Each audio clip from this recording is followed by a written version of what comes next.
newscast. This is News Channel 11 at 5:30. It looked like a war zone, honestly. We've seen trucks or wheels from the train actually laying everywhere. Cars just turned over. And as a result of that, a massive task tonight, cleanup underway after a train derailment dumped 400 tons of coal into a Southwest Virginia creek. And tonight, officials with Norfolk Southern Railroad say they're still investigating what caused that coal train to derail. This is News Channel 11 at 5:30. I'm Josh Smith. And I'm Sarah Diamond. And while that investigation continues, News Channel 11's Jordan Moore, who was in Appalachia today, learned the cleanup of the cars and coal is just one part of getting things back up and running. Yeah, Josh, Sarah, Appalachia Fire Department Deputy Chief Travis Anderson said because of that train derailment this morning, 2 days later, they discovered a water main break, leaving hundreds without water in the Exeter community.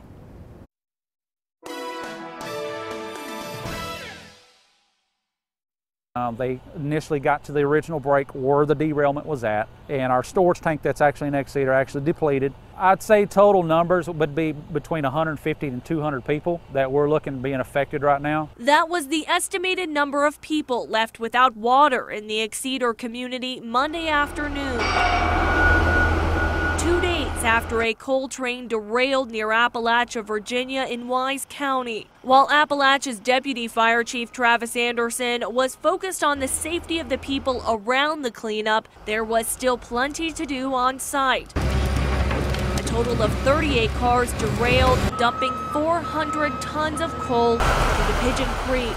Daybreak Sunday gave us our first glimpse of the aftermath, a scene Anderson and his crew saw not long after the derailment happened. Basically, when we got here the other night, it was hard to see anything because the weather was so bad. We had really high gusty winds. It looked like a war zone, honestly. We've seen trucks or wheels from the train actually laying everywhere. Cars just turned over. Sunday, Norfolk Southern officials said they plan to use excavators and vacuum trucks in order to remove the coal from the creek. Also working on a remediation plan to get the creek back up to Virginia Department of Environmental Quality standards, saying in part, quote, Norfolk Southern regrets that this incident occurred and we apologize for the disruption to the local community.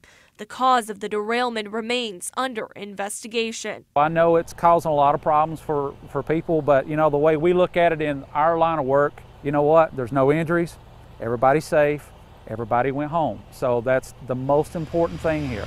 Jordan Moore, News Channel 11 in your corner. And we just checked in for an update with the Appalachia Fire Department about the water situation in the Exeter community, who most recently posted that the water is still off until further notice, but say it's important to note once the water is restored, there will be a boil notice in place. Jordan, thanks. And according to the Wise County Emergency Management, those who live in that area can pick up 2 cases of water per household at the Methodist Church there until 8 o'clock tonight.